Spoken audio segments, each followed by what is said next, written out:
Live from WBFF in Baltimore, this is Fox 45 Morning News. Good Sunday morning to you. Looking live over what I believe is Towson on another foggy day here. Thanks for being with us this Sunday, December 3rd. I'm Taylor Stewart. You're in the right place because we're going to talk about your forecast first. Meteorologist Wyatt Everhart with some green on your maps, Wyatt. Yeah, and well, some fog Taylor, behind you. we can see a little bit more than this time yesterday, but there's more rain, so it's trade-offs, right? Little less fog, definitely more rain. That's kind of the trade this morning. Take a look at it. 52 right now at the city, at the Maryland Science Center. Easton at 52, Annapolis at 50. Under the clouds, under the rain. Radar active. As we look at HD radar, you can see that rain pushing in from the south into Baltimore, coming out of D.C. We're going to have more on and off rain to deal with through the morning hours, so definitely wet roads will be the scenario. And then, of course, still mist and fog and at times some reduced visibility. There's a low cloud cover plus the rain. I think just slightly better visibility than yesterday morning, but still this is not going to be ideal travel weather at all this morning. We will see some slow improvement into the afternoon. In fact, I think late day we'll see some sun breakthrough again and we'll end up in the upper 50s. But again, through the first half of the day, easy, cloudy, rainy, and just the 50s. We'll head back your way. Right, sounds good. Continuing coverage this morning, homicides in Baltimore City are expected to be under 300 for the first time in almost a decade. But many people tell Fox 45 News they still are frustrated with the crime crisis facing the city.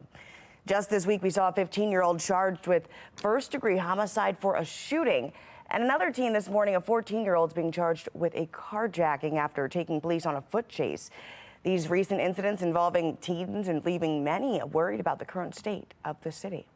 Some of those people who I grew up with, who are no longer here, if they knew that this was the condition of our community, they would turn over in their graves. Meanwhile, a group of men gathered to discuss the juvenile crime crisis. Vincent Hill has more on why they say accountability is needed to fix these issues. On Greenmount Avenue in North Baltimore. Good morning, black men. Good morning. A gathering of men discussing Baltimore's juvenile crime problem. We are a city in crisis when it comes to crime and violence. And what can be done to get it under control. I think we need to declare as black men that we're in a state of emergency. That emergency spilling to the streets of Baltimore. This video shows a 12 and 14-year-old assaulting a Butcher's Hill woman. The 12-year-old arrested 13 times before for car theft. But the juvenile crime crisis is more than just stolen cars. I came here just now, a 15-year-old just got locked up for murder. Why should a 15-year-old have a possession of a firearm, right? Why should a 15-year-old even know how to use a gun? That teen arrested Friday.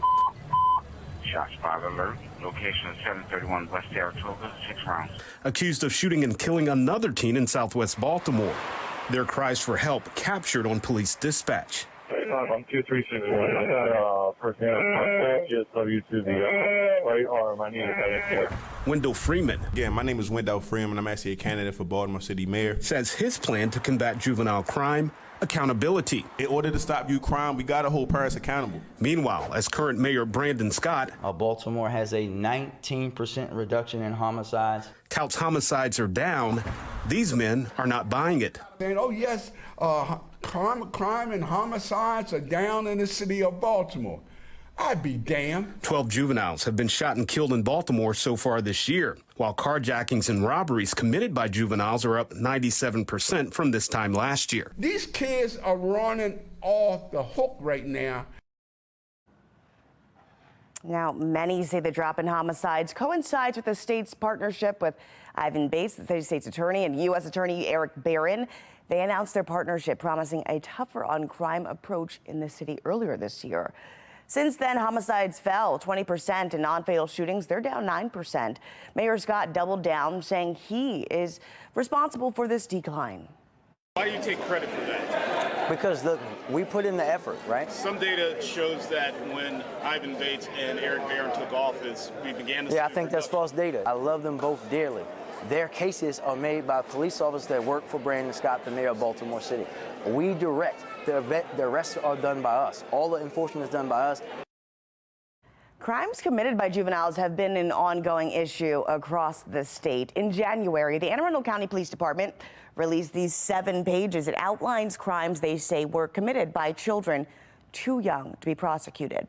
Since then, Fox 45 News has heard from police, parents, and prosecutors frustrated with the state's juvenile crime laws. I had no awareness that he was doing all these types of activities. I mean, something's got to give, because like I said, the rate he going, he not going to be here. The rate he keep going, he needs more discipline, more structure. If you don't work on this immediately, and you say we're going to look at it in January, and we're going to ask the governor to sign it in April, May, or June, and it's effective in July or maybe October, the wake of victims is going to be tremendous. They come in, we can't detain them. They're back in the community the next day. They get picked up for the second one. Can't detain them. They're back in the community again the next day. Many say Maryland can't wait to see changes in those laws. Fox 45 News took those concerns right to Governor Wes Moore, who says laws need to be re-examined, but he's yet to offer his concrete crime plan. The governor also stood by DJS Secretary Vincent Schiraldi, calling him a reformer. We're very clear on the challenges that DJS has had and that have been long-standing. We're clear that when we came into office, we walked into a DJS that was understaffed and underfunded. And it's the reason why I appointed a true reformer. Schiraldi defends the state's juvenile crime laws. In an interview with Fox 45 during the spring, he said he believes juveniles should not be exposed to the adult prison system until they turn 25. The systems we have now, when you put these young people in adult systems, they really don't do well. Kids that are really young are much more of a social service problem than they are a criminal juvenile justice problem. And when you have a 12-year-old or an 11-year-old in a detention facility with a bunch of 17 and 18-year-olds, all you're doing is teaching that kid how to become a worse criminal. Some former lawmakers and police leaders criticized Schiraldi, saying those policies will make Maryland less safe. You're basically saying up until the age of 25, which is what he wants to do, you get a free ride. Unfortunately, legislators, lawmakers, have decided that it's better to support the lawbreakers rather than those who are enforcing the law. Schiraldi also supports ending probation and parole for offenders of any age. The battle is heating up at the state level surrounding the current juvenile crime laws on the books. And this week, lawmakers will hold their third and final hearing looking to tackle the problem. The 2 laws at the forefront of this crime crisis are the Juvenile Justice Reform Act, the Child Interrogation Protection Act as well. The first prohibits children 13 and under from being criminally prosecuted for nonviolent offenses. The other states police cannot question a child as a suspect or witness without notifying a parent and getting approval from an attorney. Many say they want to see action when it comes to changing those laws. Others say lawmakers need to see more time to see the full results. Laws that we put in place are going to take a couple of years to fully see the fruit of the foundations that we've laid and the seeds that we've planted. I, for one, am not interested in rolling back the reforms that we put in place. People have to, frankly, stop playing so close to the chest and start having real discussions about this issue. Well, that brings us to our question of the day. Do you think the legislature will listen to the people when they come back in January? So far, 54% of those who voted say no. You can go to foxbaltimore.com/vote to weigh in. I was scared that the shooter was going to come into our theater. Chaos erupting at Harbor East Cinemas after the break. What unfolded in downtown Baltimore?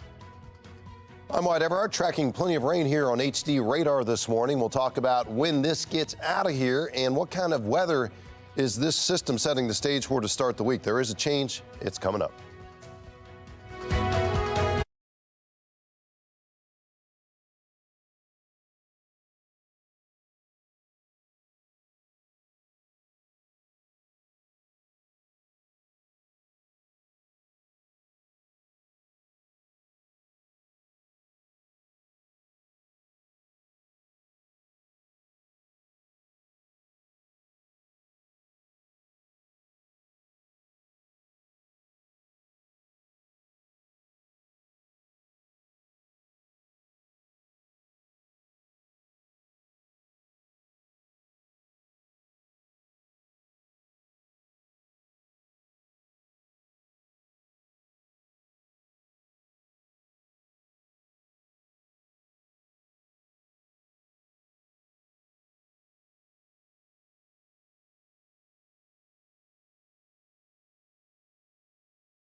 New this morning, police are now looking for a suspect who opened fire inside of a movie theater.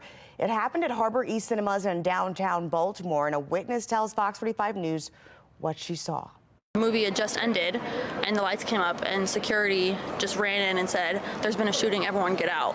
And we were like, what's going on? What's happening? I was scared that the shooter was going to come into our theater. I wasn't sure what was happening. I just saw people running and I was like, oh my God, this is actually happening. Like, I have never been in a situation like this before. I've seen it on the news, and having it happen, you know, near us in real life, I was like, how is this going to unfold? Are we going to get hurt? Like, I didn't know what to grab. I forgot my purse, and then my friend got it for me, thank God, but it was just chaotic. I was scared.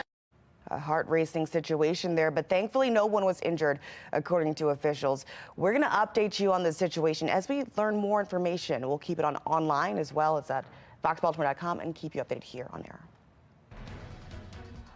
A number of Howard County students without a school bus have been robbed on their way to school. Project Baltimore hears from one student as calls for change grow even louder. And billions of dollars are cut and expected to hit the Department of Transportation in the coming weeks. We're going to speak to an expert about the effects it could have here in Baltimore.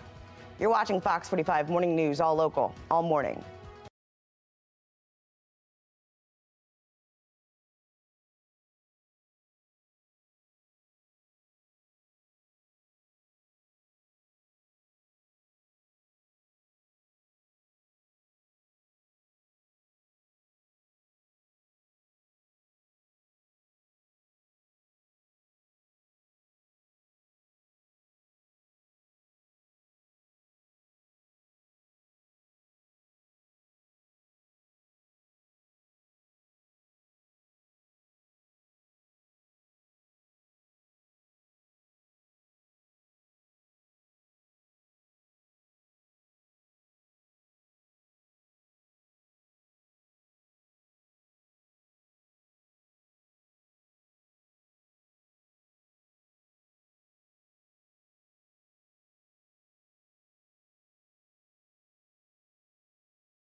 This morning, some serious allegations that some Baltimore City schools continue to falsify student report cards. Well, 6 years ago, a mother told Project Baltimore that her son was being cheated out of an education.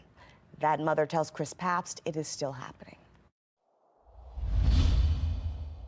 Me standing on Fox 45, pissed off. Project Baltimore first met Tamika Harrison and her son in 2017. African American, they're filled up with prisons. They're filling up with the grades. I don't want this for my son. Harrison was upset with the grades her son had received on his report card. 2 A's, 2 B's, and a C. Seems like a good marking period. Which was the problem, because Harrison's son at the time had a medical condition. He wasn't in school. If he gets these A's and B's, damn it, it better be because he's earning them. A student given a falsified report card by Baltimore City schools. Harrison told Fox 45 it was happening in 2017. 6 years later, she says it's still happening. As fraudulent can be. If that's not breaking a law, I don't know what is. Harrison's son is now 18, Fox 45 is not naming or showing him. He attends Renaissance Academy, a high school in West Baltimore. And here is his most recent progress report. Take a look at this section. You can see under Student Service Learning Hours, he's completed 103.5 hours. In Maryland, to graduate from high school, students must earn 21 course credit hours in approved subjects. They must also complete a minimum of 75 service learning hours. State law defines service learning hours as an unpaid activity completed by the student, which must meet a need in the community. Examples include honoring veterans, promoting literacy, or supporting animal welfare. At more than 103, Harrison's son has far more service learning hours than he needs to graduate. That is what his progress report says. But according to Harrison, her son didn't do any of it. You don't have any idea how your son got 103 service learning hours? Absolutely not.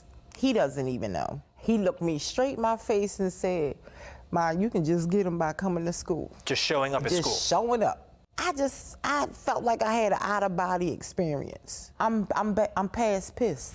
In the past 6 years, Project Baltimore has spoken to a number of parents like Harrison, reporting extensively on city schools falsifying report cards.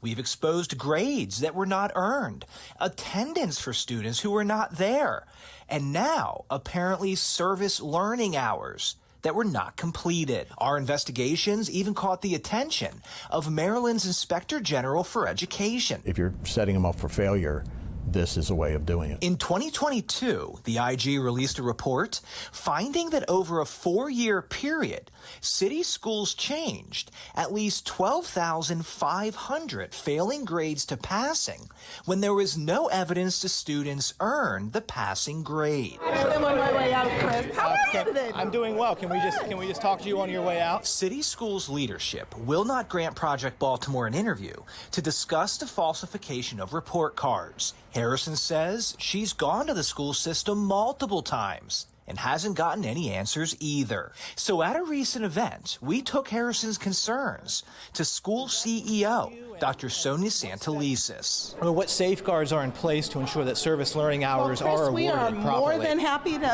answer that. We've got a team on that. More than happy. If you want to reach out with that question, we can get some folks to talk to you. But does it concern you that there's a mother who says that her son is getting service learning hours towards graduation that he didn't earn? Chris, we have so many questions from parents. More than happy to have them call us, just like we did with some of the other questions. So more than happy to do that. You can have that parent reach out to us, Chris. More than happy to talk to them. She's reached out plenty of times. She's been at North Avenue's building. But she is more than free to reach out, as are you. Chris, I hope you have a fabulous day. Thank you. Dr. Taylor. It's heartbreaking. I know my son is smart. I know when he gets it, he gets it. In 2017, Tamika Harrison wanted her son to learn the skills he needs to be successful. He knows that I can just show up and do 20%. They gonna give me the other 80. In 2023, she says that's not what he's learned. I'm gonna get a high school diploma anyway, over my dead body.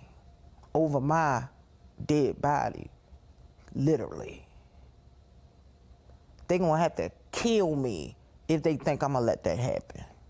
Project Baltimore wants to hear from you. Do you have a child whose report card appears to be falsified with grades they didn't earn, service learning hours they did not complete?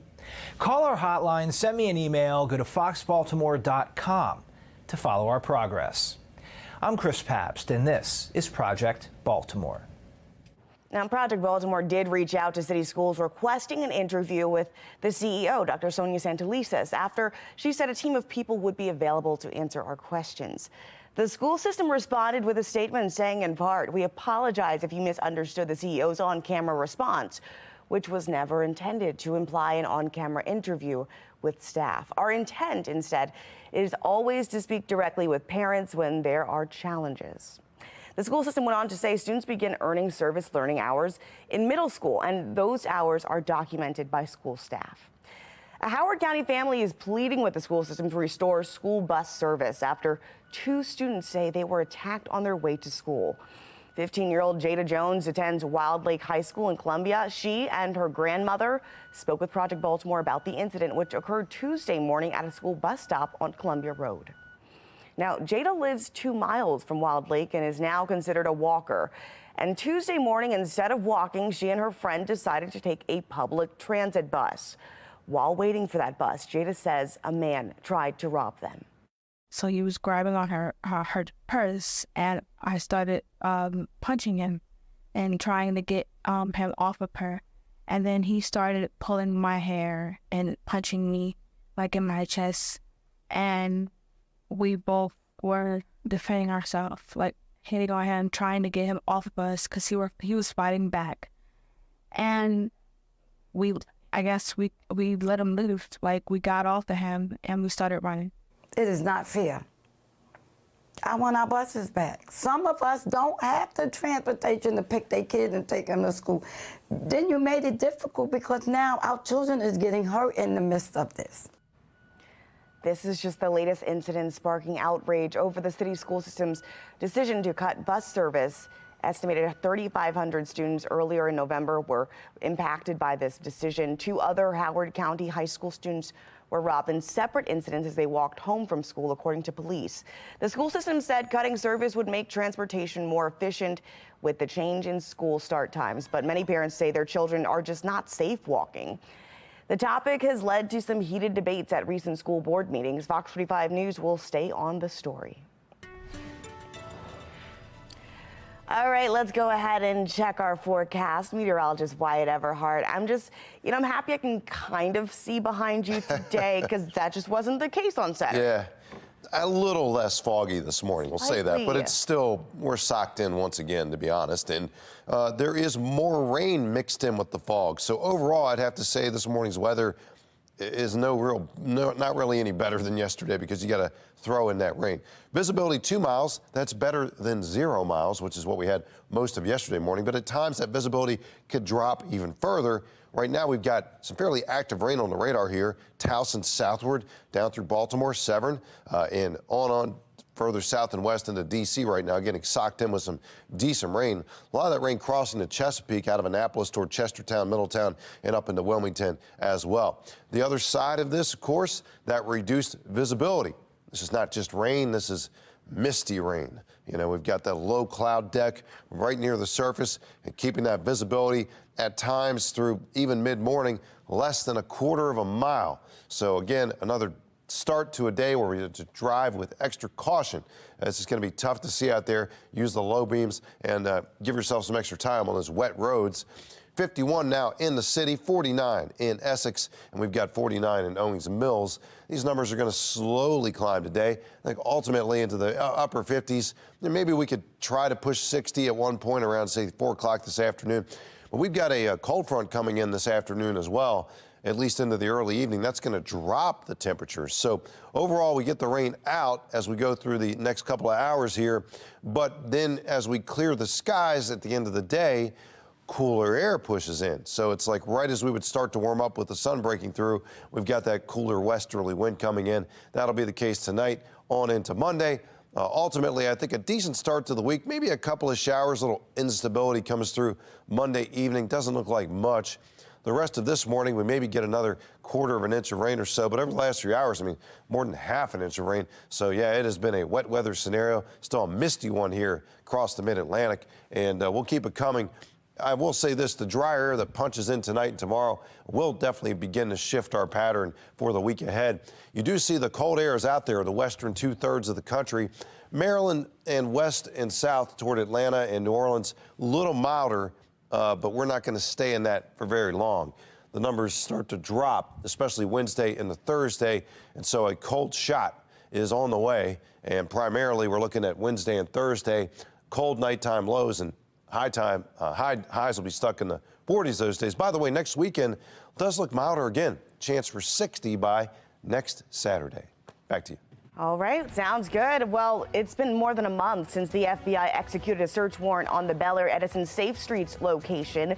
Fox 45 takes a closer look at how it's impacting the community there. You're watching Fox 45 Morning News, all local, all morning.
Developing this morning, billions in cuts are expected to hit the Department of Transportation in the coming weeks.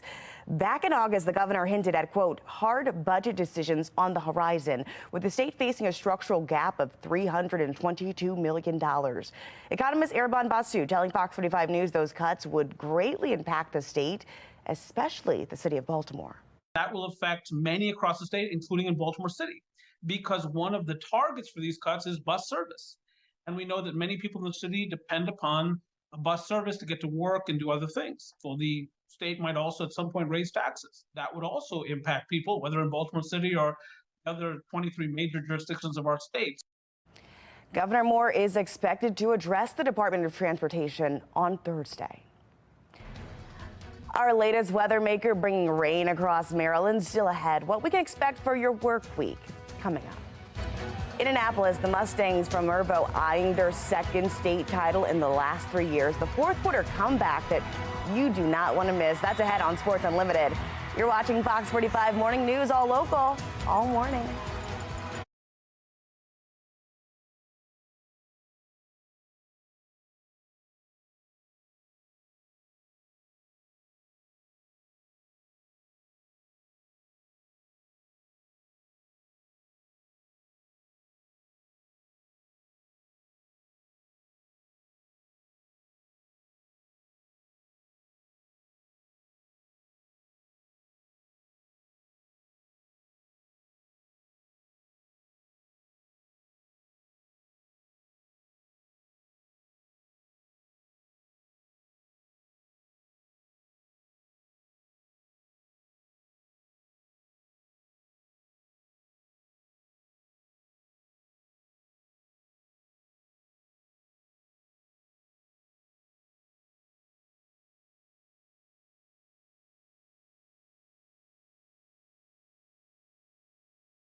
Live from WBFF in Baltimore, this is Fox 45 Morning News. 7:33 this morning, but it looks like 7:33 p.m. because it's foggy out there. Thanks for being with us this Sunday, December 3rd. I'm Taylor Stewart. Let's brighten up your Sunday and head over to meteorologist Wyatt Everhart.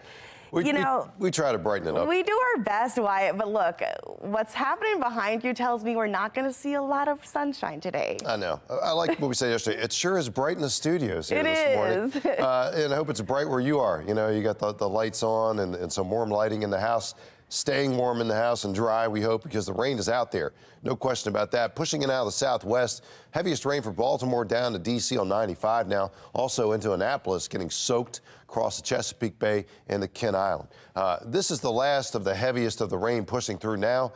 But even for several hours after that rain clears, I think we're going to be a little bit murky out there, to say the least. Misty and murky, we'll call it. 50 in Aberdeen now, 52 in Easton. Under the clouds and in the fog. This fog has not been as dense as this same time yesterday, but still enough to cut visibility down to hazardous levels. You got to be careful out there on the roads this morning and know that those roads are wet. They're going to stay wet for the next several hours. Ultimately, a little improvement this afternoon as we clear things out. I think temperatures have a chance to get to the mid-upper 50s, but it's going to take quite a few hours. If the first half of the day is really just kind of a washout and a fog out. More on the week ahead coming up. But they gotta stop doing these crazy things, sticking people up, knocking them over, beating them up, stealing cars, and doing it over and over and over again. Continuing coverage this morning, from juvenile crime to soaring auto theft. Some community members are telling Fox 45 News they just don't feel safe in their own neighborhoods. Amy Simpson spoke to a West Baltimore community leader about his concerns. Marvin Doc Cheatham says he leads one of the largest neighborhoods in West Baltimore. We have a little more than 36,000 residents who live in our community. But the president of the Matthew Henson Neighborhood Association is sounding the alarm. Matthew Henson, on Monday, we declared a state of emergency over the trend of juvenile crime. These kids are off the hook. Calling on neighbors to step up, say something, and set an example, desperate to see a change. So we're saying, yes, we put responsibility on the elected officials to do what they can, but at the same time, we must say to the parents, especially to the black men, and we're going to talk to the black men Saturday, you must come help us. This thing is off the hook. You know, our kids are doing things they should not be doing, so we have to accept some responsibility ourselves. In early November, thank you all for being here. Mayor Brandon Scott announced auto theft by juveniles was up 166% this year. For Cheatham, enough is enough. Do more in talking to these kids, connecting with these kids, letting them know we're here to help them, but they gotta stop doing these crazy things, sticking people up, knocking them over, beating them up, stealing cars, and doing it over and over and over again. And with Baltimore City on pace to finish the year below 300 homicides for the first time in 9 years. Thank goodness.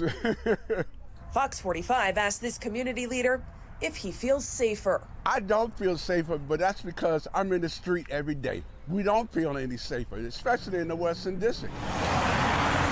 In Baltimore, Amy Simpson, Fox 45 News. Well, police are trying to locate the suspects connected to a pair of carjackings outside of Mount Vernon, Washington Pediatric Hospital. Take a look at your screen. Hard to see here, but this is the person police are looking for in connection to those carjackings. Last week, 2 employees were carjacked at gunpoint outside of the hospital in the parking lot. This happened in a 24-hour time span. Neither was injured, thankfully. But Baltimore residents say it's crimes like these that make it hard for them to feel safe. Keith Daniels took those concerns straight to the mayor, and he brings us his response. In Baltimore City, for some residents, their top thought, not feeling safe. Among those concerned. And now what worries me is how brave the criminals are becoming. Marcus Strider Dent with the Guardian Angels, a community service and crime watch group in the city. Dent reacting to the pair of carjackings this week. There is no public safety in Baltimore. Outside of the Mount Washington Pediatric Hospital on West Rogers Avenue. How can you be surprised when, and it happened in this corner of Baltimore, or it happened over here, or it happened to this person? Nobody is safe. Taking those concerns to Mayor Brandon Scott. We caught up with the mayor at an event near Charles Village. It doesn't matter where you are. This can happen to you anywhere in the country. Where we pressed him about people's safety concerns after that alarming incident at the Children's Hospital. We don't care where it happens. We're going to continue to go after people that carjack, just like we did last week, arresting people in a carjacked vehicle. That feeling of not feeling safe, what do you say? Yes, sir. Exactly what I just said. We're going to continue to go after and arrest these people. I want you to help us by telling people that carjackings are down 20%. Police have released this surveillance picture of a possible suspect after that pair of hospital carjackings this week. But so far, no word on any arrest. Police want to put a name to this suspect after 2 employees were victims of armed carjackings on the hospital's employee parking lot. One on Wednesday night, the other Thursday morning. 1708 West Rogers on the parking lot of Mount Washington is a carjacking. Employee was carjacked at gunpoint.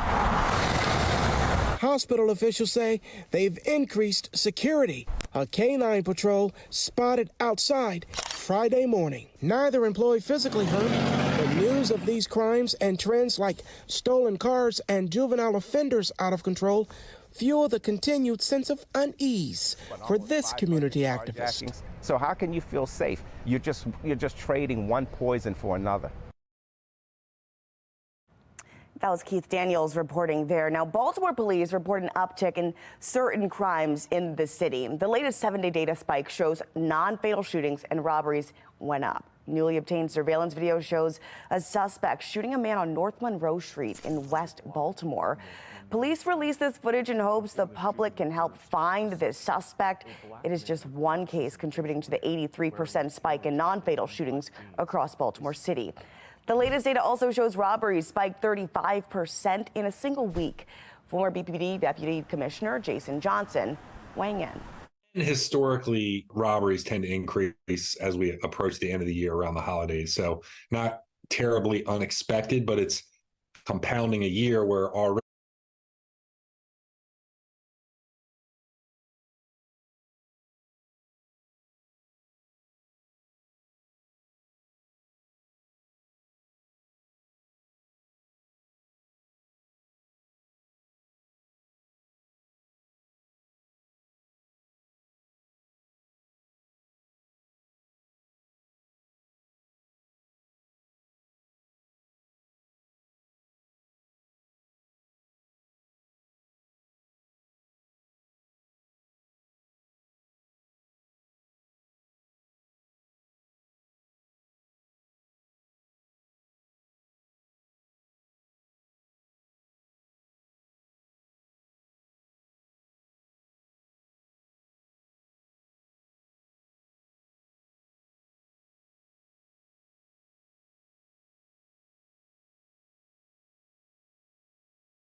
While the holiday season is in full swing across Maryland, Santa headed to Dundalk for the annual Christmas parade. Classic vehicles, holiday decorated cars, and Christmas themed floats all line the streets for the holiday kickoff.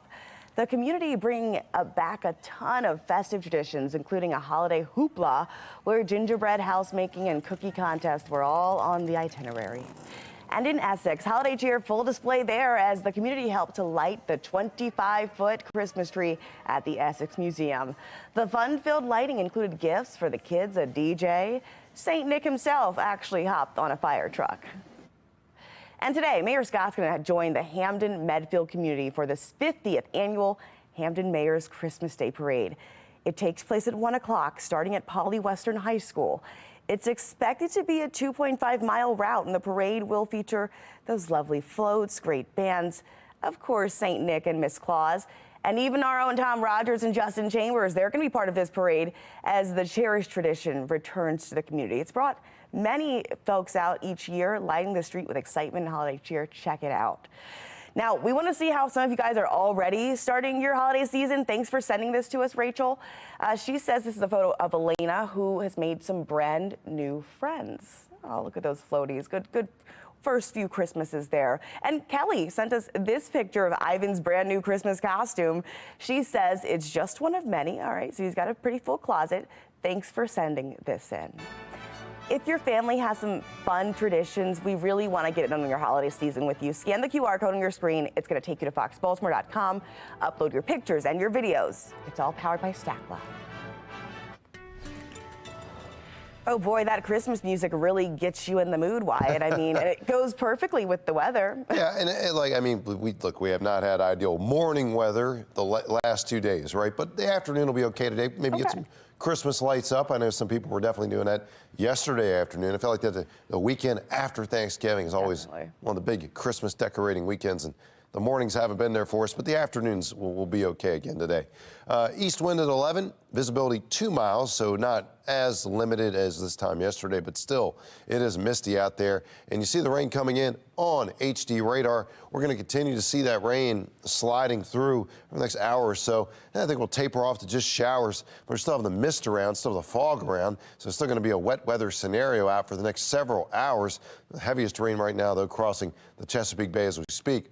Here is the other side of that coin. Visibility, fog, kind of intermittent, right? Low cloud deck, kind of lifts, drops. Even through 9:30 or so, we could see less than a quarter-mile visibility. Hopefully, we see some steady improvement here as we work into the afternoon. I think for flights and aircraft elevated, probably still some murkiness up there, but the low cloud should lift as we push toward midday. And 51 right now in the city. Elkridge also 51, and we've got 50 in Joppatown. These numbers are going to work their way slowly but surely into the upper 50s this afternoon as we begin to clear the rain and fog out through the late day. But again, kind of a mess overnight and this morning, no question about that. Looking at the overall trend here over time, again, that core of rain will kind of push out pretty quickly next 2 hours or so. We'll be left with partly cloudy skies by late afternoon. And then as we go from tonight into Monday, it looks like a pretty clear start for the week. That's good. By Monday evening, maybe a little disturbance brings a couple of showers in, but probably just some increasing clouds by Monday evening for the most part and for most of us. The rain totals over the last hour have been about a ½ an inch to 3/4 of an inch. So we've had plenty of rain here over the last 24 hours.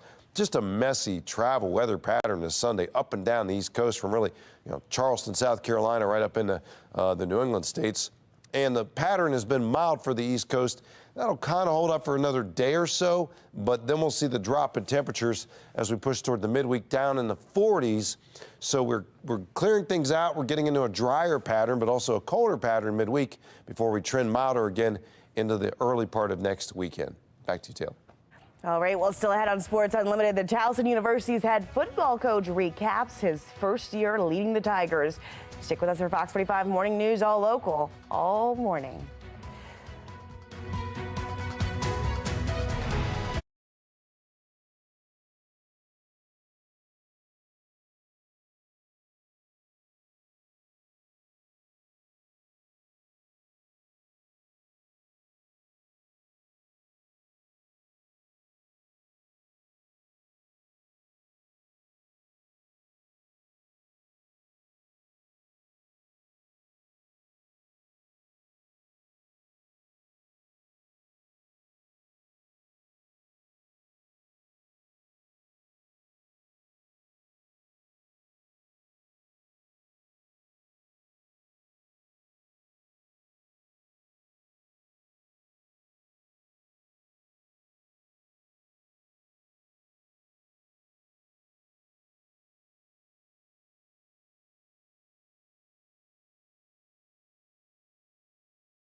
Welcome into your morning sports report. I'm Rocco DeSangro. To be one of the two final teams standing at the end of the year, it's an accomplishment in itself, especially when you look at the body of work and the level of dedication it takes to get to a state championship. But neither of the two teams you're about to see was satisfied with just getting to that final game. Mervo and North Point squaring off in the Class 4A, 3A title game. Eagles would strike first on a DJ Brown touchdown. Third quarter, Mervo knocking on the door here. Bobby Johnson pushes in for the score. Extra point, no good. North Point still holding on to a 7-6 lead to the fourth. Just over 2 minutes to go. Raymond Moore dials up Justin Devon to give the Mustangs the lead, and they would hold on. Mervo wins its second state title in the last 3 seasons. 14-7 the final score. How about that? The word of the year was together, and they thought it was kind of weak and kind of corny, but I think they bought into it. I think they understand why I came up with that word, simple word of together. I think they did it. I think what made this team special was that they stayed together. Yeah, there was challenges, but there's no challenges that we can't overcome if we're doing it together. I think last year, we kind of broke apart. Some of the things the tragedies that happened, we kind of broke apart. And so I felt like this was the year we had to bring our team and our community back together. NCAA Division III quarterfinals. Johns Hopkins hosting Randolph-Macon, and this one got crazy in the fourth. Blue Jays down a touchdown. Josh Pulse from Bay Harvey made extra point, ties the game at 29. Under 8 to go, Randolph-Macon with the ball. Mitchell Johnson gonna break loose here, out in the open field. 43 yards later, he is in the end zone. Yellow Jackets back in front. Under 2 minutes to go. Hopkins knocking on the door. Bay Harvey in for 6. This game is tied again at 36, but the Yellow Jackets would get the ball back, drive down the field, and with 4 seconds left, Kyle Elay kicks the game-winning 34-yard field goal. Blue Jays season comes to an end in the D3 quarterfinals, 39-36, the final from Homewood Field. No football for the Ravens today, a much-needed bye week as they sit atop the AFC. With a 9-3 record, a key contributor to the team's success this season, defensive lineman Justin Matabike. A contract year for the 26-year-old former third-round pick, and he is playing like it. Matabike leads the Ravens in sacks with 10, to the surprise of many, considering in his previous 3 seasons combined, he's totaled 8.5. So what's been the difference? Outside linebackers coach Chuck Smith has the answer. Beak was already on fire. He came out last year, but a lot of people never brought up Beak, what he was doing, because we were looking at Calais and Justin Houston so much, and they're great players. But last year, give him credit, and the guys who were here last year, Beak was already rolling, doing some great things. What did he have, 6 or something like that? So, he was only 4 away from, 10. But I think coming in this year, again, that culture. One thing is we want to have a pass rush culture. That's what we got. We're going to stop the run, but all week I'm thinking pass rush. In men's college basketball action, UMBC beats Lehigh 92-87. Deion Brown and Bryce Johnson combined for 49 points in the win. Loyola falls to 1-7 on the year with a 79-73 overtime loss to Delaware State. On the women's end, Loyola women's basketball beats Mount St. Mary's 63-42. Coppin State falls to East Carolina on the road 59-51. And Morgan State drops its game with St. Francis 69-59, the final score. In Pete Shinnick's first season as Towson's head coach, the Tigers finished the year at 5-6, going 4-4 in conference play. There were some really big wins and some not-so-great losses. But Shinnick saw flashes of how great this team can really be. He joined me one-on-one to recap the 2023 campaign. I don't think anybody sits there and goes, hey, 5-6 is where we want to be. But then you get an opportunity to reflect on that 5-6, and you get an opportunity to see what that 5-6 actually was. In talking to a lot of people in the league, to be able to go to New Hampshire and win in overtime, that's a heck of a win, and we'll take it. Then to beat William and Mary at their place, which at the time, I think it was a record crowd for them in their new facility. So that was fun. And then to finish the way we did against, Rhode Island, who was picked as one of the top teams in the conference and really had an opportunity, I think, if they beat us, to make the playoffs. I think the highs are great, and I think the lows are learning points for us. Your biggest positive takeaway from this season, and the biggest thing that you'd like to see this program improve on as you go forward into year 2 with Towson? Yeah, I think the biggest takeaway is we proved we could play with people, and we proved that we could be in games. And I think anytime you take over a program, you want to see what kind of heart and what kind of fight and what kind of grit that program has. I want to build on that but then obviously we have got to be a more consistent football team. I think we ended the season win one, lose one, win one, lose one, win one, lose one, up and down. And so we got to be able to we got to be able to be consistent week in and week out. You can catch my full interview with Shinnick tonight on Sports Unlimited at 10:35. That's your morning sports report. I'm Rocco DeSangro. Have a great Sunday.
Live from WBFF in Baltimore, this is Fox 45 Morning News. Good morning to you. Looking live over Towson with some slick roads, foggy skies, but it's going to be a good and calm Sunday for us here December 3rd. I'm Taylor Stewart. Let's get to your forecast, because obviously outside, might want to stay and light that candle, watch church online. Meteorologist Wyatt Everhart. Yeah, wouldn't be a bad idea. I mean, it's just a wet weather scenario this morning, right, Taylor? Yeah. And so socked in, not as foggy as yesterday, but rainier. So a little less fog, definitely a little more rain. So overall, it's still kind of a washout of an early day. Radar activity is quieting down a little bit from Baltimore south and west, but the eastern shore, now you're getting some of the heaviest, steadiest rain. And there it is. Tough to see. Reduced visibilities, temperatures hovering around 50. Other main thing we're watching besides the rain on radar this morning is, of course, that visibility, which is going to continue to fluctuate, the low cloud cover kind of lifting and dropping. As that does so, sometimes visibility could be like less than a quarter of a mile. Ultimately, we should see improvement as we get clearing from the west toward the latter part of the day. In the meantime, cool start in the 50s will eventually give way to upper 50s later this afternoon, as I think we'll see the sun break through by the early to middle afternoon hours. We'll talk more about the setup for the week ahead. Some changes there on the temperature front coming up. All right, sounds good. Thanks, Wyatt. A month after the Bel Air Edison Safe Street site suspended operations amid an FBI investigation, Fox 45 News went back to the site for a progress report. Mackenzie Frost takes a look at how the absence of Safe Street services in the community is impacting crime. The Safe Street site remains inactive. LifeBridge says that's due to inadequate staffing. And when we looked at the numbers from BPD, it looks like crime is actually improving. It's been a month since the FBI showed up at the Bella Edison Safe Street site. Have a good day. Executing a search warrant where sources tell Fox 45 News several electronics were seized. Now, trash sits in front of the door, and the violence intervention effort not happening out of this office. Fox 45 News looking at the crime data from Baltimore police. And in the Bella Edison Safe Street zone, there have not been any shootings or homicides in the month since the feds came knocking. But according to BPD, this year, there have been 6 non-fatal shootings and 3 homicides. One along Bella Road in March, another in May on Shannon Drive, and flowers still mark the spot on Clifton Avenue where another person was killed in July. The goal of Safe Streets workers to prevent someone from picking up a gun and pulling the trigger in the first place. Even with those efforts paused in this neighborhood, the data shows crime is actually declining. This is the TJ Smith Show. The Safe Streets investigation, still the talk. Welcome back to the show. TJ Smith here. Of Talk Radio, where Adam Rosenberg and Freedom Jones, both of LifeBridge Health, the nonprofit managing the Bella Edison Safe Streets site, answering questions about working with the city to implement the Safe Streets program and when the Bella Edison location will reopen. We won't decide ever on our own to necessarily shut down a site. We'll do it in coordination with Monty there, and that's why we, with our partners in the mayor's office, are going to make sure that we're going to reopen Bel Air when the time is right. We have the right staff when it's safe to proceed there. Jones says the site will not reopen until there's enough staff, and right now she says the hiring process has many steps. It is a complicated process that we are working to streamline. The vetting process happens in the street. For people living in the Bella Edison neighborhood, I think that things need to change. The news of the FBI showing up at this Safe Street site was no surprise. Is another red flag for a program with inconsistent results. All while Mayor Brennan Scott and the LifeBridge team maintain their support for the multi-million-dollar program. David Caldwell was the site supervisor at the Bella Edison Safe Streets location, and he's the one that's facing state-level charges stemming from that federal investigation. LifeBridge says as of right now, Caldwell remains on unpaid leave. In the newsroom, Mackenzie Frost, Fox 45 News. On a number of Safe Streets workers committing crimes in recent years. Ronald Alexander was sentenced to more than 11 years in prison for selling drugs. Charging documents, including his picture, which authorities say appears to show him holding a bag of drugs prosecutors say he used at his position at a Safe Street site to try to stop investigators from tracking him down. Now, then there's Vernon Harper, who pleaded guilty to federal drug charges that included dealing drugs in the same zone he worked. His work with Safe Streets was revealed in his indictment, not by anyone in City Hall. Ronald Brady Jr., he was accused of killing a man back in 2019. This case went to trial in 2022, but ended with a hung jury. Brady was acquitted in March, but the victim's family is still highly critical of Safe Streets and calls it a criminal enterprise. My belief is that our city government is financing a criminal enterprise. I believe that within my heart. Our city government is so invested in it that it's turning a blind eye to what it really is. All right, continuing coverage now with Giovanni Patterson, the chairman of Peace. Good morning to you, Giovanni. Good morning, Taylor. First question here. In the last few weeks, we've seen the Bella Edison Safe Street site shut down, but crime has not declined. Crime, rather, has declined. What does it say about the impact of this program if it's not operating and there still seems to be, actually more calm presence there than we had before? Well, I think it can indicate one of two things, but I think it's primary. The first thing we have to do is consider what is the objective, right? Is the objective to keep streets safe, or is the objective that it has to have this name on it that gets the credit for keeping the streets safe, right? There's a couple things that it could indicate. One, it could indicate that the presence of the site was actually contributing, to the crime, or it could say, hey, the members of that community, regardless of whether or not they're wearing an orange shirt, can keep that community safe. Both organizations, LifeBridge as well as Safe Streets and Monty, they've been pretty tight-lipped about what's going on in this investigation. Do you anticipate that by the end of this year, there will be calls for a full audit? Well, that's the hope, right? But, of course, they're going to be tight-lipped about it because it is an investigation going on. But I think it's up for the taxpayers to be continuing to make calls for a full audit, because it is ultimately our tax dollars that are being, funneled into this organization. And I think the people really deserve to know. Yeah, as we look at a fourth employee with Safe Streets, possibly caught up in criminal charges, possibly, federal charges here. Does it give you more pause as we go into next year and talk about the funding for Safe Streets, as we look at the impact of Safe Streets, particularly with juvenile crime? Does it give you more pause? Absolutely.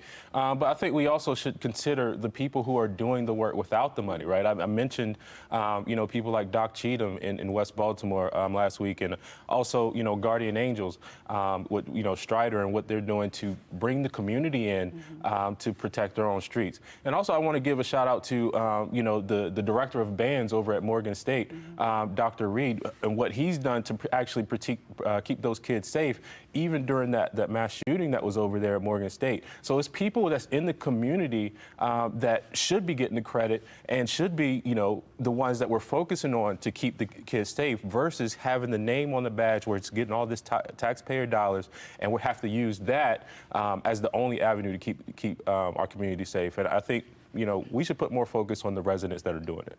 Absolutely. I think Mackenzie Frost has been reporting on this for months now, and it's gotten a lot further than we anticipated. But as we continue to see this investigation unfold, we will keep our eyes on it and stay in conversation. Absolutely. All right. Thanks, Giovanni. Thank you. I was scared that the shooter was going to come into our theater. Chaos erupting at Harbor Cinemas after the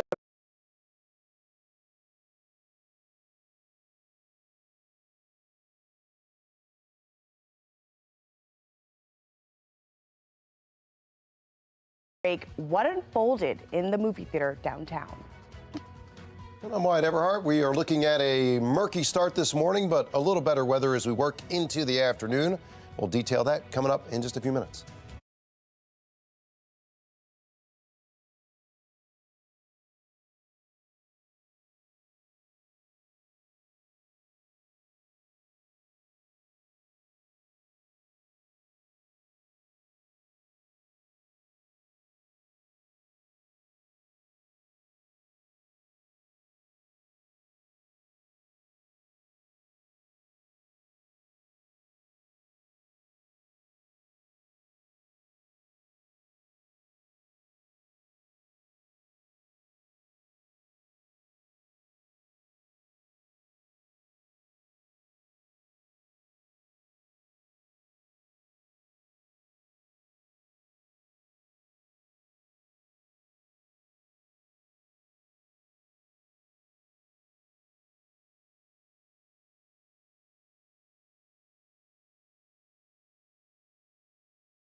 Fox 45 News, winner of 16 2022 Regional Emmy Awards, more than all other Baltimore news stations combined.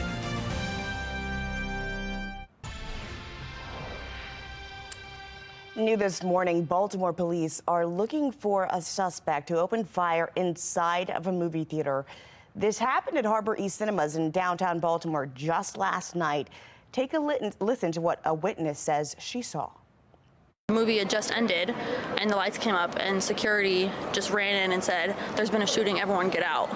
And we were like, what's going on? What's happening? I was scared that the shooter was going to come into our theater. I wasn't sure what was happening. I just saw people running, and I was like, oh my God, this is actually happening. Like, I have never been in a situation like this before. I've seen it on the news, and having it happen, you know, near us in real life, I was like, how is this going to unfold? Are we going to get hurt? Like, I didn't know what to grab. I forgot my purse, and then my friend got it for me, thank God, but it was just chaotic. I was scared. A tense situation, but authorities say no one was injured inside the theater. We're going to update you on this situation as we learn more. You can find it on FOXBaltimore.com or stick with us here on air. I'm Kayla Gaskins in Washington. Coming up, we take a look at why Christmas tree lightings are making headlines nationwide. And billions in cuts expected to hit the Department of Transportation. We're going to speak to an expert about the effects it could have right here in Baltimore. You're watching Fox 45 Morning News, all local, all morning.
Well, in Baltimore, thousands of anti-Israeli protesters demanding Baltimore City end any ongoing affiliations with Israel, calling the country, quote, a terrorist state.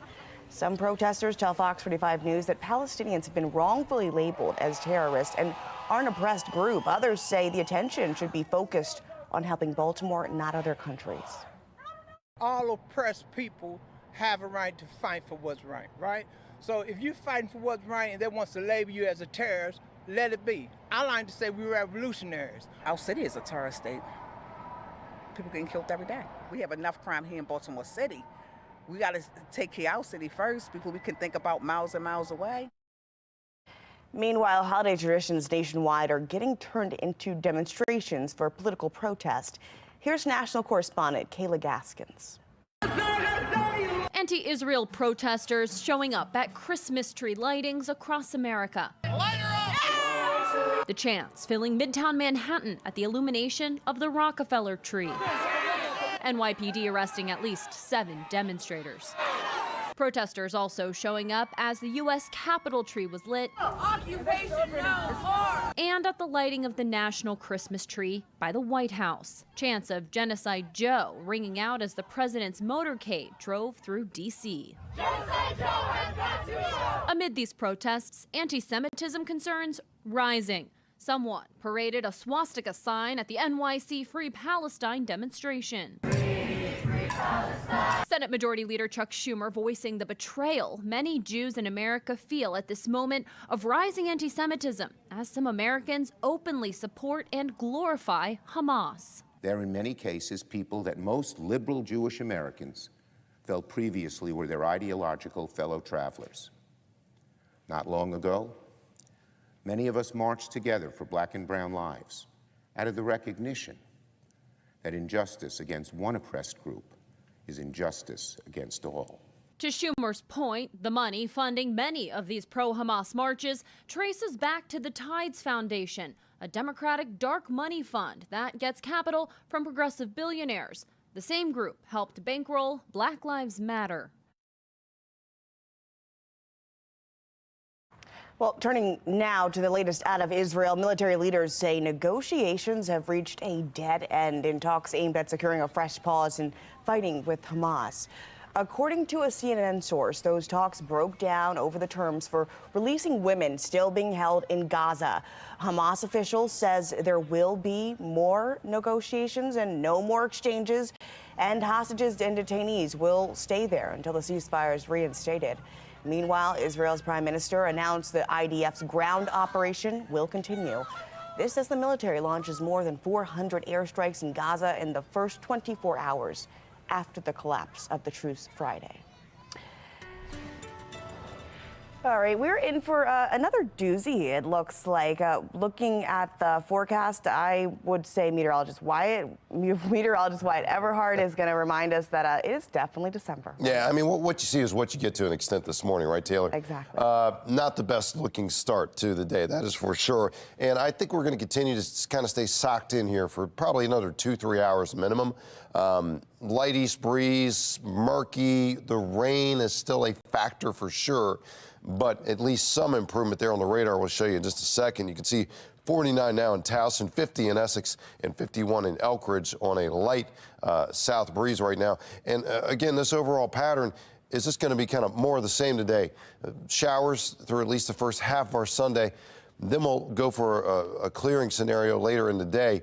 But it's going to be pretty interesting as we go forward in time. You can see just how heavy that rain was overnight last night. Definitely coming in at a pretty good clip there.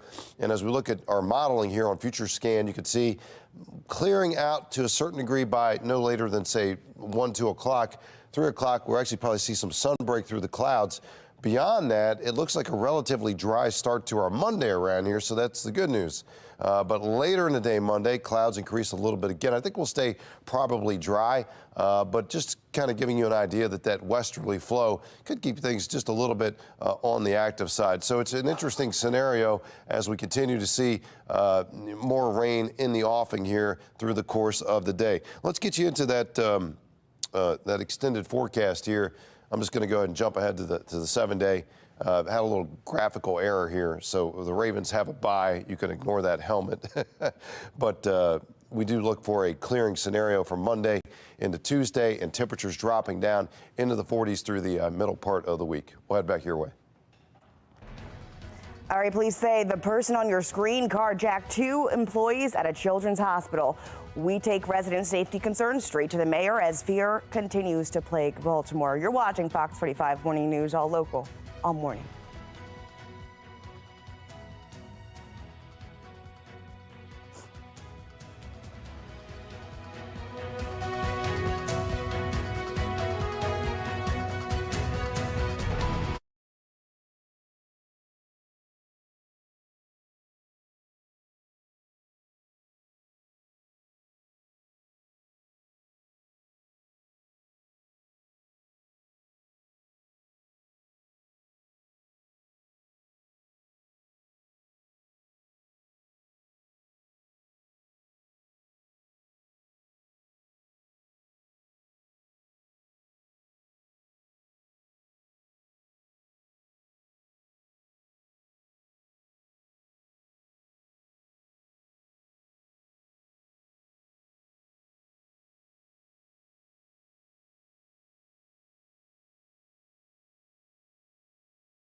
Developing this morning, billions are expected to hit cuts in the Department of Transportation in the coming weeks. Back in August, the governor hinted at, quote, hard budget decisions on the horizon, with the state facing a structural gap of $322 million. Economist Irban Basu telling Fox 45 News those cuts will greatly impact the state, especially the city of Baltimore. That will affect many across the state, including in Baltimore City, because one of the targets for these cuts is bus service. And we know that many people in the city depend upon a bus service to get to work and do other things. So the state might also at some point raise taxes. That would also impact people, whether in Baltimore City or other 23 major jurisdictions of our state. Governor Moore is expected to address the Department of Transportation on Thursday. All right, let's get over to today's Steals and Deals. The following segment is sponsored by Noki. I just love my KeySmart Smart Card, and you will never lose your wallet or anything that you value again with KeySmart. And I love that it's as thin as 2 credit cards, so you can put it anywhere. Like if it works for you, put it in your wallet. You can put it in your briefcase. You can put it in a suitcase or a backpack or anything of value that you don't want to lose. Now, say if I drop my wallet in a parking lot, which I've done, I will hear a ringtone once I'm 200 feet away on my phone. And also, if you don't hear it, you'll get an alert on your phone that you've left it behind, and you'll get the exact location.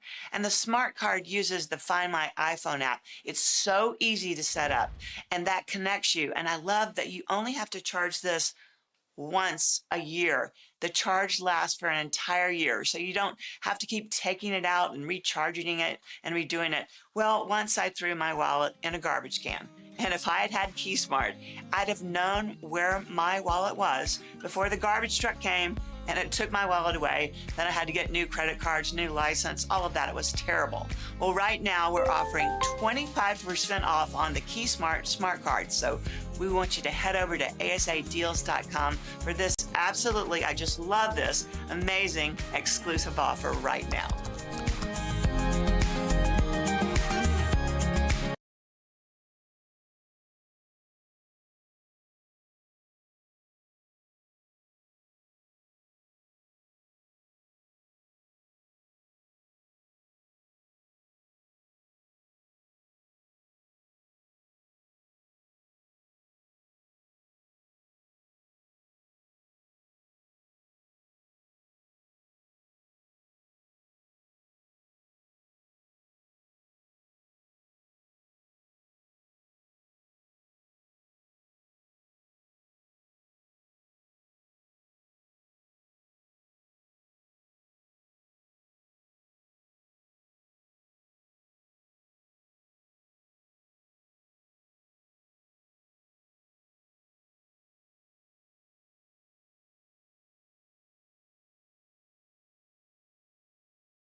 Live from WBFF in Baltimore, this is Fox 45 Morning News.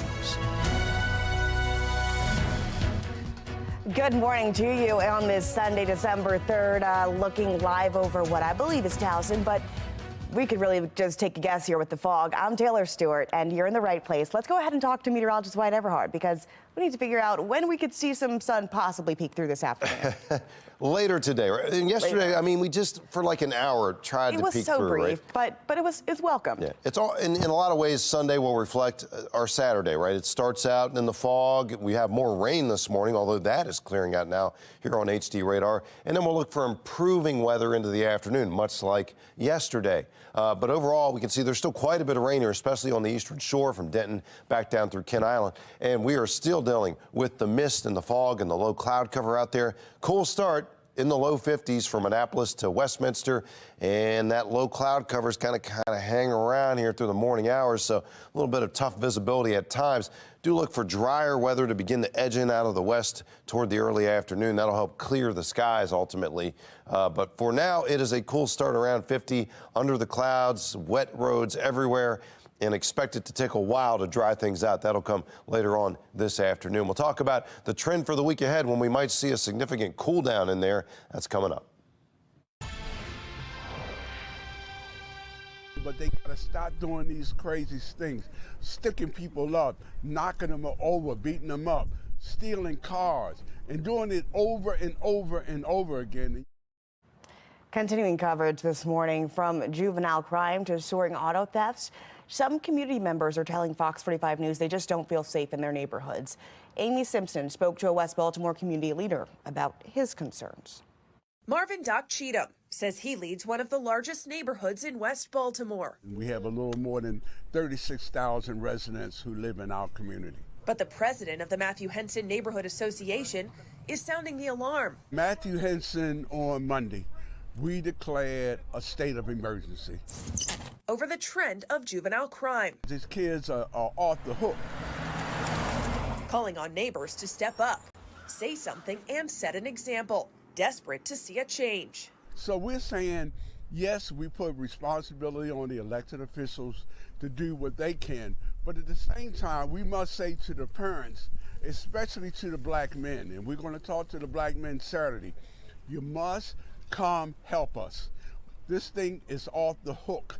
You know, our kids are doing things they should not be doing, so we have to accept some responsibility ourselves.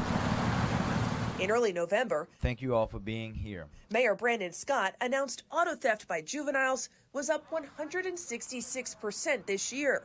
For Cheatham, enough is enough. Do more in talking to these kids, connecting with these kids, letting them know we're here to help them, but they gotta stop doing these crazy things, sticking people up, knocking them over, beating them up, stealing cars, and doing it over and over and over again. And with Baltimore City on pace to finish the year below 300 homicides for the first time in 9 years. Thank goodness. Fox 45 asked this community leader if he feels safer. I don't feel safer, but that's because I'm in the street every day. We don't feel any safer, especially in the Western District. In Baltimore, Amy Simpson, Fox 45 News. Well, take a look at your screen here. Police are trying to locate the suspect connected to a pair of carjackings outside of Mount Washington Pediatric Hospital. Police say this person is wanted in connection to the pair of those carjackings that happened last week. 2 employees were carjacked outside of the hospital within a 24-hour time span. Neither was injured. Now, Baltimore residents say it's crimes like these that make it harder to feel safe in their community. Keith Daniels took those concerns to the mayor and joins us now with his response. In Baltimore City, for some residents, their top thought, not feeling safe. Among those concerned. And now what worries me is how brave the criminals are becoming. Marcus Strider Dent with the Guardian Angels, a community service and crime watch group in the city. Dent reacting to the pair of carjackings this week. There is no public safety in Baltimore. Outside of the Mount Washington Pediatric Hospital on West Rogers Avenue. How can you be surprised when, it happened in this corner of Baltimore, or it happened over here, or it happened to this person? Nobody is safe. Taking those concerns to Mayor Brandon Scott. We caught up with the mayor at an event near Charles Village. It doesn't matter where you are. This can happen to you anywhere in the country. Where we pressed him about people's safety concerns after that alarming incident at the Children's Hospital. We don't care where it happens. We're going to continue to go after people that carjack, just like we did last week, arresting people in a carjacked vehicle. That feeling of not feeling safe, what do you say? Yes, sir. Exactly what I just said. We're going to continue to go after and arrest these people. I want you to help us by telling people that carjackings are down 20%. Police have released this surveillance picture of a possible suspect after that pair of hospital carjackings this week. But so far, no word on any arrest. Police want to put a name to this suspect after 2 employees were victims of armed carjackings on the hospital's employee parking lot. One on Wednesday night, the other Thursday morning. 1708 West Rogers on the parking lot of Mount Washington is a carjacking. Employee was carjacked at gunpoint. Hospital officials say they've increased security. A canine patrol spotted outside Friday morning. Neither employee physically hurt. The news of these crimes and trends like stolen cars and juvenile offenders out of control fuel the continued sense of unease for this community activist. So how can you feel safe? You're just trading one poison for another. That was Keith Daniels reporting there. Baltimore police reporting an uptick in certain crimes in the city. The latest 7-day data shows a spike in non-fatal shootings and robberies. Newly obtained surveillance video shows a suspect shooting a man on North Monroe Street in West Baltimore. Police released this footage in hopes the public can help find this suspect, but this is just one case contributing to the 83% spike in non-fatal shootings in the city. The latest data also shows robberies spiked 35% in a single week. Former BPD Deputy Commissioner Jason Johnson weighs in. Historically, robberies tend to increase as we approach the end of the year around the holidays. So not terribly unexpected, but it's compounding a year where already robberies are up pretty significantly. So I think you probably can draw more conclusions from the robbery numbers than you can from the shooting numbers. Fox 45 News reached out to Baltimore police asking to what BPD attributes these increases. A spokesperson writes in part, local, state, and federal officials are working aggressively to address gun violence throughout the city, including an increase in arrest and working to take guns off the streets. While those safety concerns aren't just exclusive to Baltimore, data shows Americans' feeling of safety near their own home is dwindling to the lowest point in decades. Those fears being seen from our nation's capital to Seattle, with residents saying their fears of being robbed or carjacked are not being addressed by police or lawmakers. The fears of being robbed or carjacked by mass criminals while enjoying a night out on the town all contribute to heightened perceptions that things are out of control. You don't know if the next bullet is going to come through your house. I blame City Council with that whole defund movement. They put us here. The bloodshed is on their hands. A recent Gallup poll shows 40% of Americans would be afraid to walk alone at night within a mile of their home. Thieves ransack an apartment building's mailroom. After the break, how residents are responding to this bold and brazen break-in. And good morning, I'm Wyatt Everhart. We're tracking the radar. A lot of the heavy rain from this morning shifting now to Delmarva. Behind it, though, we've still got mist and fog all over the place. We'll talk about how quickly things clear out and what you can expect for the week ahead. It's coming up.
It is frustrating. Being a student, getting a package missing is very frustrating.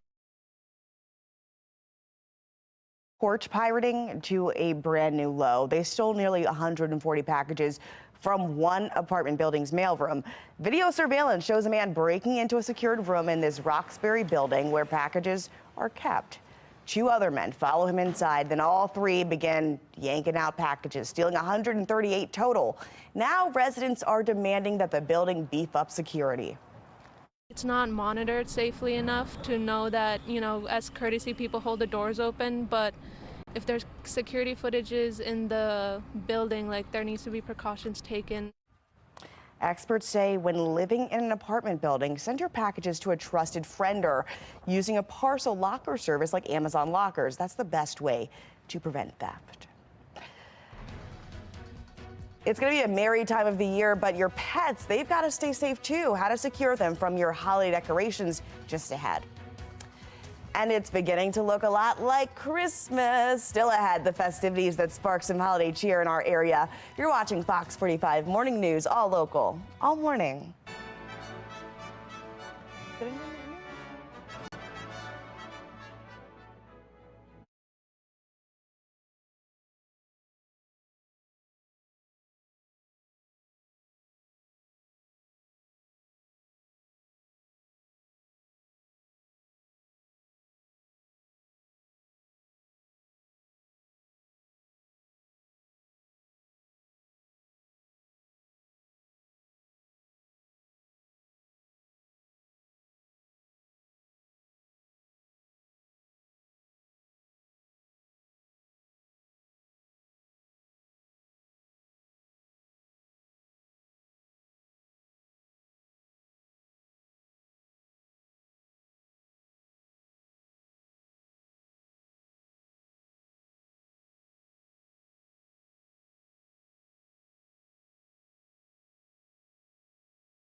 All right, whether it's real or artificial, your Christmas tree is a centerpiece of your holiday traditions. But unfortunately, the tree can be a hazard for your pets. To help your dogs and cats have a merry and safe holiday season, we've got Charlotte Reed joining us now with more of these potential hazards. Good morning, Charlotte. Good morning, Taylor. How are you? Thank you so much for having me. I'm doing well. Christmas trees can be a danger to your pets. Explain.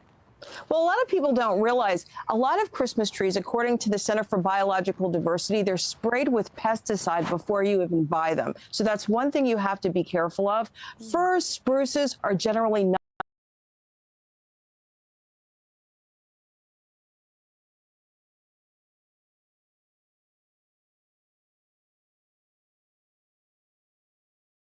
toxic for pets, but you still have to be careful. You also have to remember the branches and the needles can cause oral irritation or even GI problems for your pet.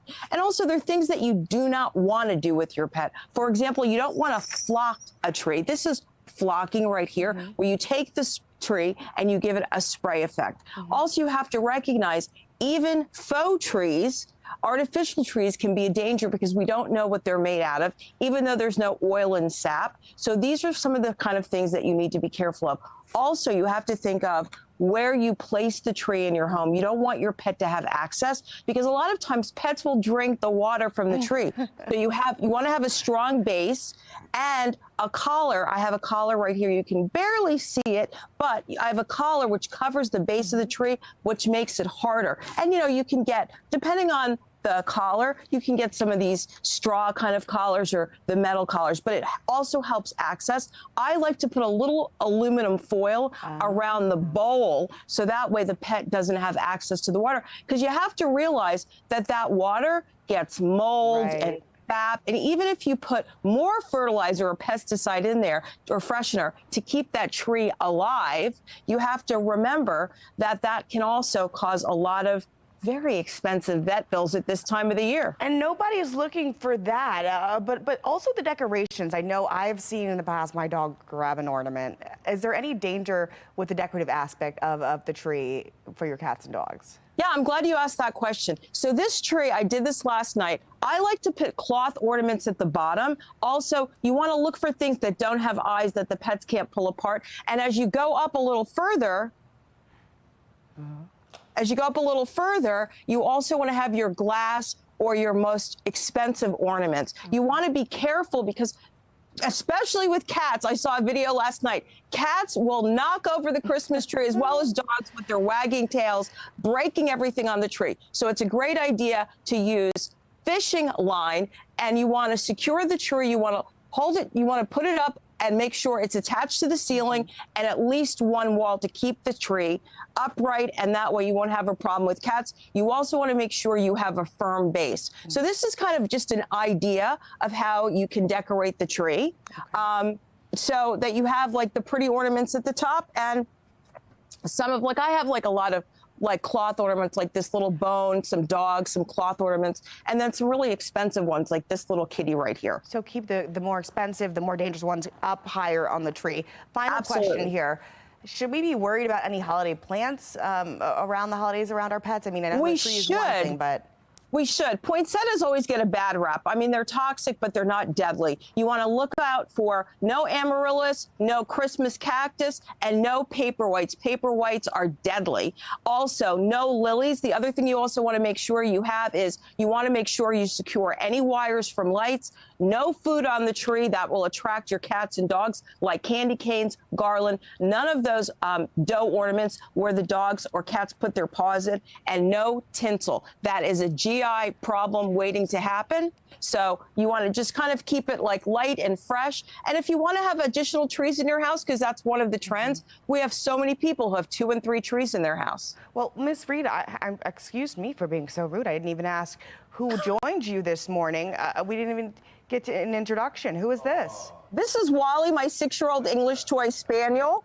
And he is dressed as an elf because he's helping me today talk about Christmas trees. And he is in safe hands. Charlotte Reed, thank you so much for getting us everything we need to know to make sure our pets are enjoying the holidays with us, right? Thanks so much for having me. And you can look for me on Facebook at pettrendologist.com or check out my weekly radio show at The Pet Buzz. All right. Thank you. Well, let's turn now to get another look at our forecast. Meteorologist Wyatt Everhart, some good tips there, man. Great tips, because Christmas, it's all about the celebration, and yet at the same time, the furry friends, we got to keep them safe, right? No question about that, but she had a great one there. Let's start off, Taylor, with a check of the radar, shall we? You could see that basically most of the heaviest rain that's been soaking Maryland all night long shifting eastward. Now, the eastern shore, you're still getting some rain, no question about that. But just a scattering of showers now back west of Baltimore all the way to about the Chesapeake. The steadier rain is now shifted toward Kent Island, Easton, and the eastern shore. There's the other scenario there, the other part of the weather out there. Cloudy, murky, and we've had that early fog. Not as dense as yesterday the same time, but still 1 mile visibility is well reduced, and we're going to kind of see that low cloud cover hanging tough for another few hours. Kind of as it lowers down, then it lifts up a little bit, and so you just want to drive with extra caution out there. At times we could have less than a 1/4 mile visibility. As we work toward the afternoon, we do see clearing conditions, drier air punching in. That should help knock the last of that low cloud cover out of here. 51 now in the city, 50 in Essex. These numbers are going to warm up today, but not dramatically. We'll probably add about, 6 to 8 degrees. I think we'll probably top out around 58 to 60 degrees in the city itself. But we've got rain and fog clearing as we push toward the latter part of the day. That's the good news. We picked up, depending where you are, easily an inch of rain overnight in just the last few hours to the showers clearing out. We've added like another quarter of an inch. Wet weather, mess overnight, and foggy too. But again, the overall trend is for clearing conditions, improving weather, that whole system moving out toward the New England states, drier air invading behind that. Not dramatically cooler air, though, but it will be enough to certainly clear the conditions out, allow the roads to dry out. And I think Monday looks relatively quiet, too. A sunny start to Monday. A few clouds coming in late day. I think we'll still stay dry. So that wet, misty condition is going to be clearing out.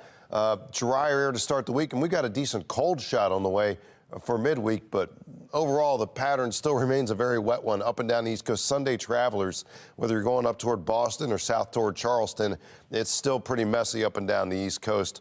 Still in the milder air for a few more days, but there is colder air out there. You can see it the western two-thirds of the country. We get a taste of that as we go from Tuesday night into Wednesday and Thursday. We're down in the 40s, even some 20s at night. So definitely a cold shot coming in as we go toward Wednesday and Thursday. But an overall drier pattern here. And actually it looks like a milder setup into the early part of next weekend. So pendulum kind of swinging both directions here. Back to you, Taylor. All right, what also is in swing is the holiday season across Maryland. Santa headed to Dundalk for the annual Christmas Day parade. And during that time, we had, we'll actually get back to that story in just a bit here. Topping your consumer news. Well, the wedding season has come to an end. It's still a popular time of year for engagements. But couples, they've got to consider the cost of saying I do. Carolyn Patkistry from our sister station in D.C. spoke to a wedding planner about how some people are saving a bit of money on their wedding. Engagement season is underway, and as wedding planners prepare for the wedding season of 2024, they say wedding boom might be slowing down just a bit, but the cost to say I do is speeding up. I think we've seen costs just across the board rise around 20% or so, in some cases maybe even higher. Stephanie Sadowski of SRS Events says her couples spend a minimum of $1,000 per guest. That number is up from when she started her business in 2016. DC in general is more expensive than other parts of the U.S. So when couples look and Google what's the average cost of a wedding, what they see from Zola, what they see from The Knot, all of those articles that pop up of $29,000 doesn't apply to the DC area. Kalina Thomas, who owns Blue Sapphire Events, said her couples spend up to $125,000 for a DC area wedding. Why does it seem like weddings are more expensive than other events? That reason is because there's not really any other events that people are dreaming about since they're small children. Her tips for saving? I don't know that there's necessarily like any tricks or true things and ways to save. You know, the number one thing that people constantly talk about is, cut your guest list. She says having an expert wedding planner could help you navigate your budget before booking a venue you can't afford. Because I think it gets so difficult if they don't have those numbers beforehand. They're going to go out, they're going to book a venue that maybe they can't afford. Realize, oh no, I've spent all of my money on the venue and the catering, and now I don't have money for anything else.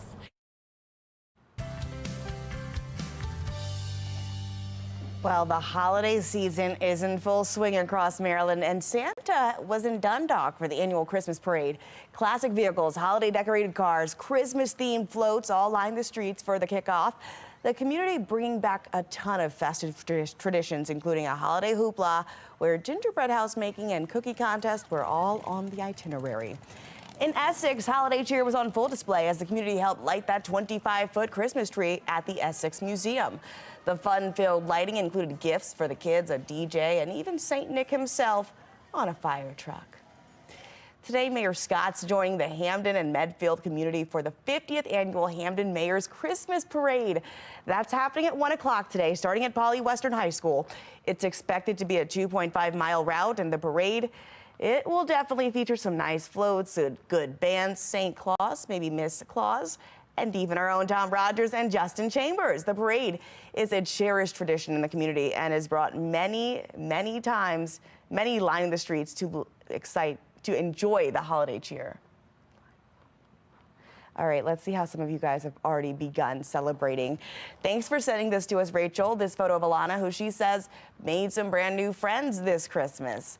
And then this one here from Kelly shows off Ivan's new Christmas costume. She says it's just one of many.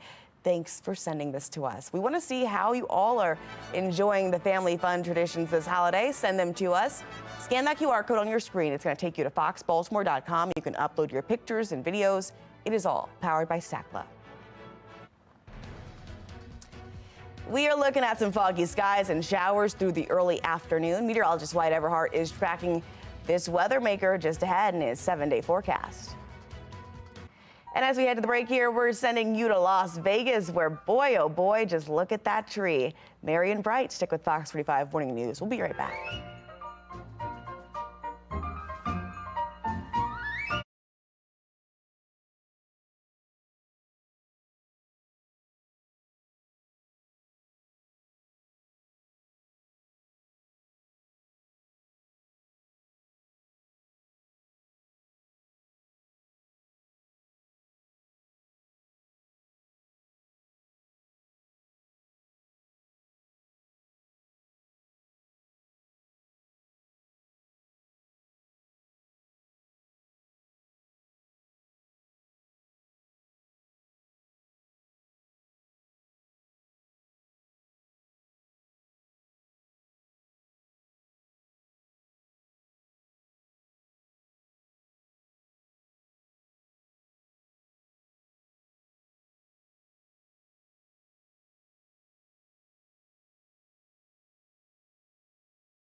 All right, Taylor, 10-day forecast.